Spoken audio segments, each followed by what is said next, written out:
Te presentamos Sentencias Colombianas a tu oído, un espacio inclusivo que cambiará tu manera de enterarte sobre las sentencias que están siendo emanadas por el máximo Tribunal de Justicia Ordinaria Colombiana en materia penal, pasando de un documento escrito a una escucha activa que puedes hacer mientras vayas ya sea de camino al trabajo, haciendo deporte, paseando a tu mascota o realizando la actividad que tú prefieras.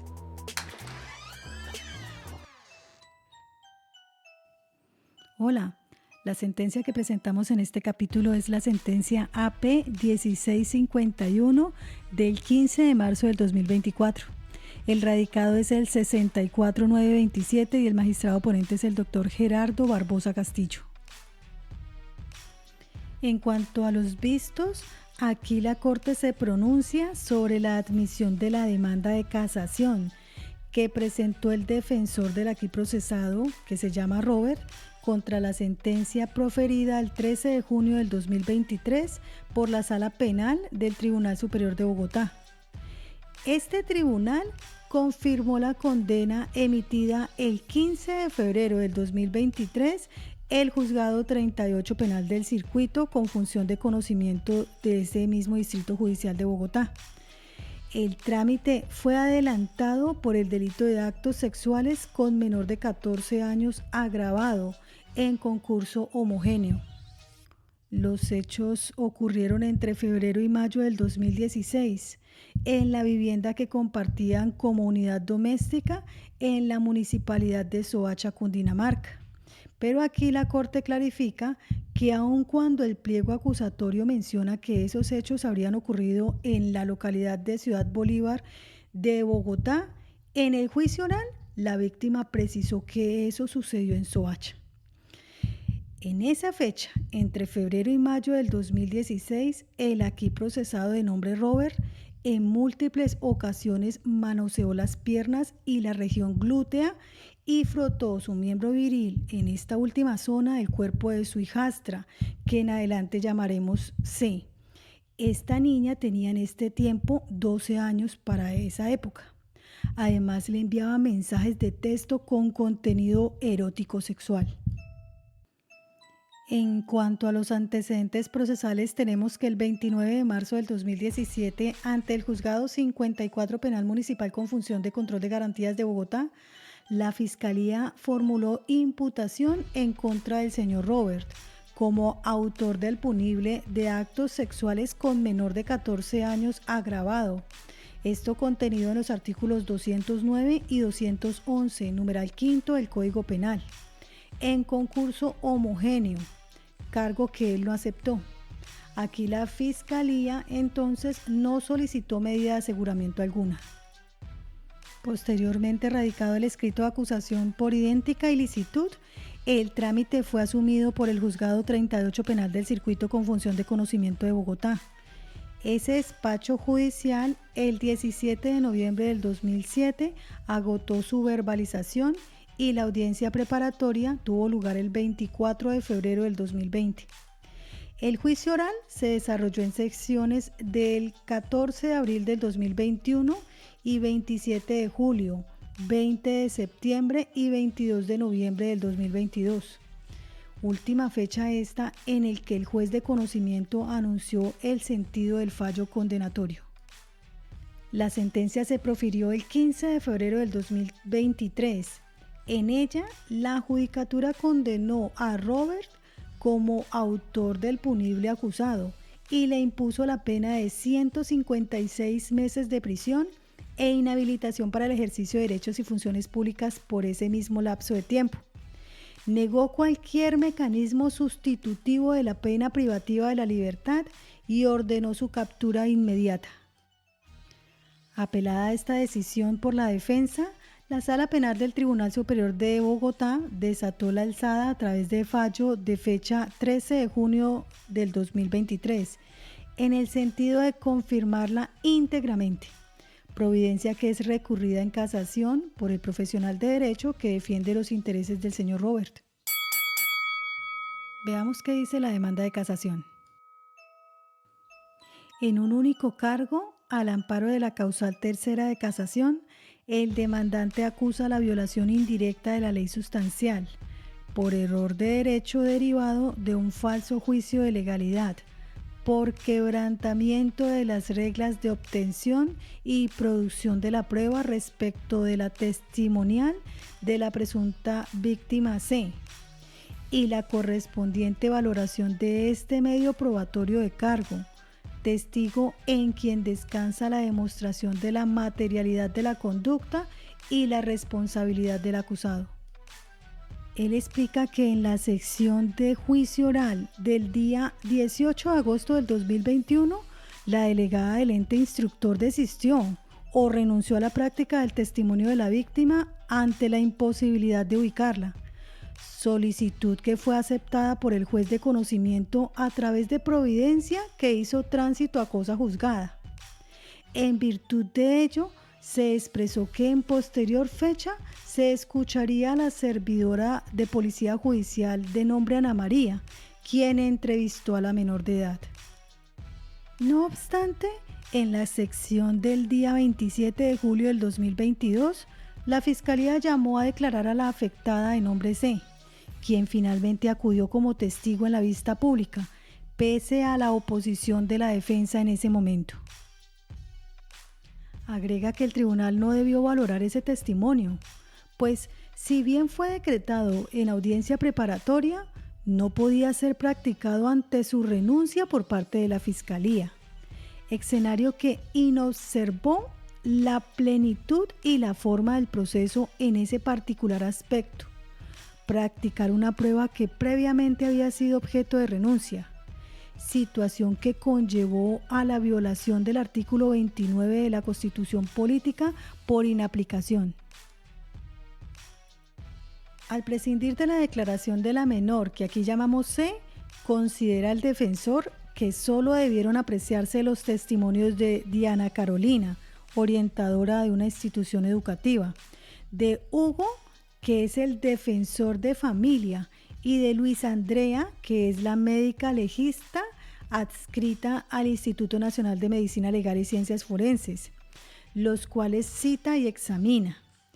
Conjunto probatorio con el que no se hubiera llegado al convencimiento más allá de toda duda acerca de la responsabilidad penal del acusado.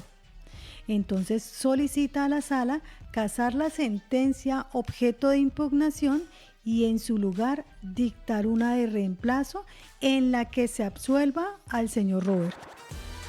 En tratándose de las consideraciones de la Corte, la sala inicia explicando las razones por las cuales inadmite la demanda bajo examen y posteriormente procede a referirse al caso en concreto. En primera instancia, la sala inadmitirá la demanda bajo examen por no reunir los requisitos mínimos de orden formal necesarios para su estudio de fondo, ni satisfacer los presupuestos básicos de orden sustancial para la realización de los fines del recurso. Recuerda aquí que el libelo casacional debe ser elaborado con respeto de las formalidades lógico-jurídicas previstas en la ley, según la causal seleccionada de entre las establecidas en el precepto 181 del Código de Procedimiento Penal del 2004. Toda vez que lo pretendido con este mecanismo de casación es desvirtuar la doble presunción de acierto y legalidad que cobija el fallo de segundo grado. Dado el carácter extraordinario del medio de aquí de impugnación, la demanda ha de cumplir unos requisitos mínimos de fundamentación en el marco de la lógica que es propia de cada causal, entre los que se encuentra demostrar que la casación que se intenta es necesaria para la realización de uno cualquiera de los fines del recurso, de acuerdo al artículo 180 y viden, y satisfacer los requerimientos normativos del canon 184 ejusdem. De acuerdo con ellos, al demandante, además de acreditar la necesidad de intervención de la Corte en el caso en concreto, le corresponde justificar que le asiste interés jurídico para recurrir, identificar la causal de casación invocada, desarrollar los cargos con apego a la lógica que la define y a los principios de prioridad, precisión, claridad, crítica vinculada, razón suficiente, no contradicción, autonomía, corrección material y trascendencia. El escrito que se examina no satisface esos presupuestos metodológicos. El recurrente no cumple el imperativo de justificar un cargo atendible en sede extraordinaria, lo cual determina la inadmisión del libelo, conforme lo prevé el segundo inciso del artículo 184 de la Ley 906 del 2004, por estas razones. De acuerdo a las sentencias CSJP 820 del 3 de marzo del 2021, radicado 53533 y CSJP 694 del 8 de marzo del 2023, radicado 62880,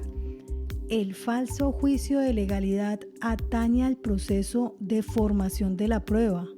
determinado por las normas que regulan la manera legítima de producir e incorporar los medios de conocimiento al proceso, al principio de legalidad en materia probatoria y atañe también a la observancia de las formalidades exigidas para cada medio probatorio en particular. Esa modalidad de error de derecho se presenta cuando el juzgador valora la prueba porque considera que cumple los requerimientos formales exigidos para su validez jurídica, no obstante incumplirlos, o cuando no la aprecia porque considera que no los cumple, a pesar de reunirlos. En sentencias AP 2563 del 26 de abril del 2017, radicado 49648, reiterada en la CSJP 4225 del 2 de septiembre del 2022, radicado 60645, la jurisprudencia de la Corte ha precisado que la aptitud formal de la censura por la estructuración de este hierro exige los siguientes puntos. Primero, identificar la prueba irregular. Segundo, señalar la norma procesal que regula el proceso de incorporación del medio de prueba sobre el cual se predica la incorrección. Tercero, explicar la forma como ocurrió la violación de la ley en la aducción o la práctica de la prueba. Cuarto, acreditar la trascendencia de la irregularidad en la validez de la prueba y de esta en el fundamento de la sentencia. Y quinto, indicar la norma sustancial finalmente infringida. En el asunto bajo examen, el cargo se reduce a la supuesta irregularidad de haberse practicado en la vista pública la declaración de la víctima C, cuando aquella prueba testimonial había sido previamente desistida por el ente persecutor en una de las sesiones del juicio oral. El libelista no es claro en su postulación, habida cuenta que, a pesar de haber emprendido la censura por la senda de la causal tercera, pareciera que el alegato vira hacia la causal segunda, por desconocimiento del debido proceso, por afectación sustancial de su estructura o de la garantía debida a la defensa. Sea como fuere, el reproche no tiene la entidad para justificar que el juzgador valoró la prueba testimonial sin cumplir los requerimientos formales exigidos para su validez jurídica, o que el proceso sufrió un desquiciamiento en su estructura con afectación del derecho de defensa que amerite la invalidación de lo actuado como remedio extremo. La verificación del expediente digital enseña que en la sesión de la audiencia de juicio oral de fecha 18 de agosto del 2021, la delegada fiscal, ante la inasistencia de la denunciante y de la víctima, circunstancias que ya se había tornado repetitiva, esa fiscal señaló la intención de desistir del testimonio de C. En su lugar, optaría por escuchar en juicio a Ana María, servidora de policía judicial que recepcionó la entrevista forense a la ofendida, declaración decretada bajo la condición de no poder contar en la vista pública con el testimonio de la agraviada. Luego de varios aplazamientos, en la sesión de fecha 27 de julio del 2022 se hizo presente C, razón por la cual la Fiscalía solicitó la práctica de su testimonio, pedimento al que se opuso la defensa alegando en esencia el mismo argumento que ahora esgrime en esta sede. Esto es, que la Fiscalía habría desistido de esa prueba y no le era dable al juzgador escuchar a la víctima. Frente a ese escenario de pretensión probatoria por parte de la Fiscalía y de resistencia por la defensa, de vacilar importancia resultó la información preliminar brindada por C, quien para esa entonces, en juicio oral, ya era mayor de edad. Se indicó que su progenitora, denunciante y compañera sentimental del aquí acusado, no prestó colaboración necesaria de enteramiento de las citaciones a testificar. Por el contrario, las habría ocultado, pero que una vez se enteró que se requería su declaración en juicio, acudió al trámite para colaborar con el esclarecimiento de los hechos. Al analizar la problemática suscitada, el funcionario judicial de primera instancia remarcó, primero, el enfoque de género que gobernaba el asunto, por tratarse la ofendida de una mujer, menor de edad para la época de los hechos y víctima de presunto abuso sexual. Segundo, que la Fiscalía declinó en el propósito de escuchar su testimonio, motivado por la presunta ausencia de interés en acudir a juicio, razón por la que subsidiariamente solicitó la declaración de la entrevistadora forense. Y tercero, que contrario a lo pensado, la agraviada sí estaba comprometida con la administración de justicia y su deseo era declarar en la vista pública, solo que razones externas se lo impidieron en un primer momento. Por todo lo anterior, determinó agotar la práctica de la prueba testimonial de C. Así las cosas, ninguna incorrección se advierte en el accionar del juez de conocimiento,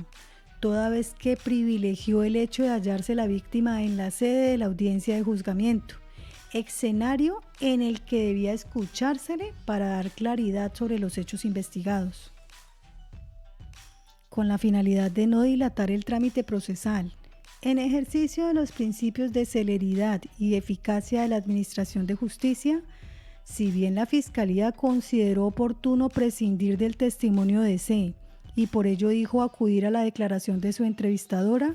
lo cierto es que esa decisión estuvo fundada en causas externas a la propia víctima. Idéntico norte rigió la determinación del juez de conocimiento.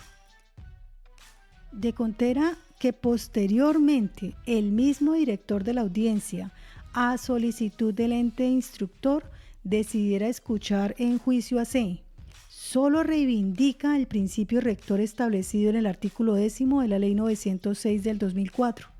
el cual explica que la actuación procesal se ha de desarrollar teniendo en cuenta el respeto a los derechos fundamentales de las personas que intervienen en ellas, en este caso de la víctima, la necesidad de lograr la eficacia del ejercicio de la justicia y cumplir el deber de corregir los actos irregulares, respetando siempre los derechos y garantías de los intervinientes, en especial de la defensa material y técnica, quien tuvo la oportunidad de ejercer el interrogatorio cruzado de C en la audiencia pública de juzgamiento. Impedir que la ofendida rindiera testimonio en las especiales circunstancias anotadas, por el contrario, hubiera ocasionado grave perjuicio para el valor de la justicia. De allí que aquello que el recurrente reclama como cosa juzgada, la decisión de escuchar a la entrevistadora forense en lugar de la entrevistada, ostente el cariz de relativo y debe ceder ante la necesidad de tutelar el derecho a ser oída su declaración en la misma causa criminal que se sigue en contra de su victimario. Agréguese que en el caso en concreto, ningún sorprendimiento se hizo a la defensa con la decisión de escuchar a la víctima en el juicio oral, habida cuenta que esa posibilidad se había anticipado a partir de la audiencia preparatoria en la cual se agotó el proceso de depuración probatoria, escalón procesal en el que se descubrió, enunció y efectuó la solicitud probatoria de cargo para luego decretarse por el juez de conocimiento. Si se quiere conocer más acerca del proceso de depuración probatoria, este se encuentra en la sentencia CSJAP 4549 del 2018, radicado 53895. Retomemos el caso en concreto. En la declaración de C, la Sala advierte el acatamiento de las normas que atañen al proceso de formación de la prueba, vale decir, el principio de legalidad en materia probatoria, en especial la observancia de las formalidades exigidas para la prueba testimonial. Por lo tanto, al no avisorarse que el fallador hubiese valorado el testimonio de C con incumplimiento de los requerimientos formales demandados para su validez jurídica, el libelista no justificó el error de derecho alegado que imponga a la Corte admitir a trámite la censura para el estudio de fondo en sede de casación. En las anotadas condiciones no resulta demostrada la configuración del yerro acusado. Ante la falta de idoneidad formal y sustancial, la Sala habrá de inadmitir la demanda examinada y ordenará la devolución del proceso al tribunal de origen, no advirtiendo violaciones a garantías fundamentales que esté en el deber de proteger de manera oficiosa. Resta señalar además que de acuerdo al auto CSJAP del 12 de diciembre del 2005 radicado 24322 y precisadas en la CSJAP 3481 del 2014 radicado 42597, al amparo del inciso segundo del artículo 184 de la Ley 906 del 2004, cuando la Corte decide no dar curso a una demanda de casación, es procedente la insistencia, cuyas reglas, en ausencia de disposición legal, fueron definidas en estas sentencias anteriormente dichas. Ya entonces, en mérito de lo expuesto, la Sala de Casación Penal resuelve inadmitir la demanda de casación presentada por la defensa del señor Robert y advierte que en contra de la determinación anterior procede el mecanismo de insistencia. Nuevamente agradecemos a los miembros de este canal por formar parte de esta comunidad. Por favor, apóyenme compartiendo este podcast con sus amigos, dándole like si les fue de provecho profesional y sobre todo suscribiéndose al canal si todavía no lo están.